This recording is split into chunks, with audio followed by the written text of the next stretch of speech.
Today I'm happy and outraged. Happy for the fact that Stewart Rhodes, the Nick Fury wannabe, who was convicted for his actions on January 6th, is about to spend 18 years of his life in jail, all for the service of Donald John Trump. You destroyed your life, brother, and I'm happy for it, because you were stupid enough to let a man con you into committing an act of terrorism. Now, here's the outrage part. Amanda Gorman, the young, elegant black woman who actually read a poem during the Biden administration's inauguration in 2021, her poem has been banned in Florida. And the reason they cite, I can't even say it with a straight face. I cannot. I'm too angry to even think about it. The reason they cite in Florida is because her poem was too divisive. Too divisive. Too divisive. We watched her poem just in preparation for this video. What was in that poem that was too divisive? What in that poem was too divisive? Is it because she was doing it during a Biden administration's inauguration instead of a Trump inauguration? Is that what this is about? Are you people so damn vain that you have to ban a poem just because it was recited during one presidential inauguration instead of the other? Is that what this is about? Or is it because her words were so incredibly elegant that people with a brain like me, instead of all of you Trumpers out there, couldn't understand the full grasp of what she was saying? She wasn't bashing our country. She was giving our history and the future that we're supposed to be in our country. Too divisive. Or maybe, just maybe, and yeah, I'm going to use the race card for all you MFers who don't want to hear it, but you're going to hear it anyway. Maybe it's because she was a black woman, and that is the one thing you people cannot stand: a strong, elegant black woman. Maybe that's what this is about. Maybe that's the whole veneer of this whole thing. But Amanda said something not too long after her poem, the news of her poem being banned from Florida was made known. Matter of fact, this is what she said. She said, "One parent can ban my poem, but one country can't ban weapons that massacre them."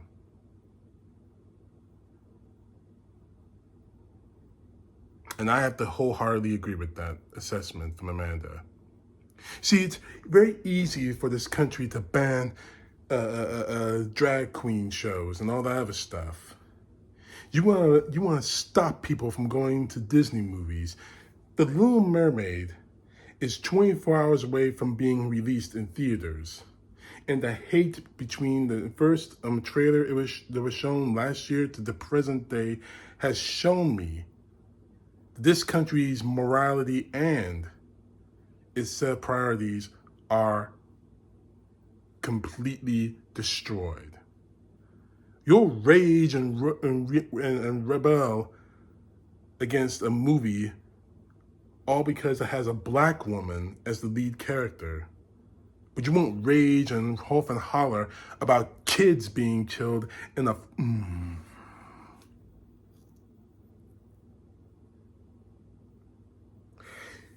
I don't have children, but that shouldn't stop me from wanting to stop someone from going into a school and murdering them. You see, what really bothers me about this country, and don't get me wrong, I love my country, but when it comes to its priorities, it's so incredibly screwed up.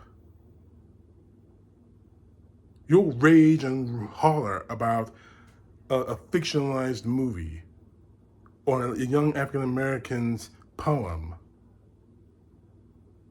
But what about kids dying in the school, or in a church, or in a theater, or in a supermarket, or just on the street? You right-wingers just love the black on black crime. But what are you doing about it? Nothing. Because you don't care. But let an elegant young black woman read a poem at a presidential inauguration, and you people will go completely nuts. You'll act like you've been raped. You'll use every excuse in the world. You'll say it's divisive. Why? No one can give me a straight up reason why this poem that Amanda read at the Biden inauguration was divisive. You can't do it. You just can't do it. And frankly, it's pathetic. No, it's beyond pathetic. I think it's incredibly sad.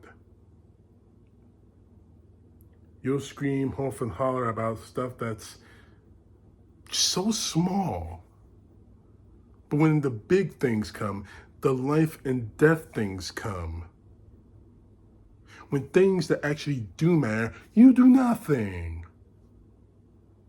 You do nothing. I, for one, am sick of mass shootings, regardless of who the victims are and regardless of who the shooters are. The only reason, I'm just going to let this out there, the only reason why the Nashville shooting was given so much attention from the right wing is because the shooter was transgendered. Where was that attention when Uvalde, Texas happened? Kids in Texas, kids younger than 9 years old being massacred. Where's that attention? Nothing. But, oh my God, Amanda, a black woman, you shouldn't be saying that at an inauguration. It's too divisive. It's pathetic. It really is. And it's setting a very dangerous precedent as to where our country is headed. First is a poem. What next? A movie has to be banned? A television station needs to shut down? Instead of going after the people who are really divisive, the Fox Newses, the ONNs, against going after the people who are creating the division, the Mary Jean Taylor Greens, the Lauren Boeberts, the Ted Cruzes. You go after a kid, a girl's poem. I would have given anything in the world to be in that girl's shoes. I'm reading a poem and presidential inauguration. That is the symbol of how far we have come as a country, and it's thanks to a lie that is too divisive, we went backwards. Plain and simple. And maybe that's something that there's somewhere that so many people in this country want to go, is backwards. Not gonna happen. Not gonna happen. It's time for all of you out there who say that these women, people like this, people like me are too divisive. They need to start growing up.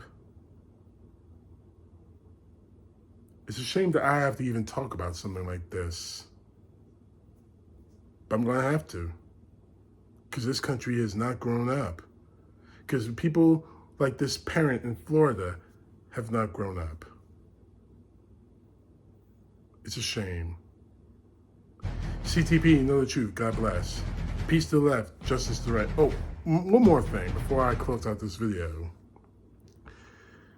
I'm going to have the link to Amanda's poem in the description below, just in case you all are interested in watching it. Hell, I might watch it again. This is divisive to you, but you can't tell me why. Okay. Then you're going to have to learn that lesson the hard way about divisiveness, because you're the ones creating it.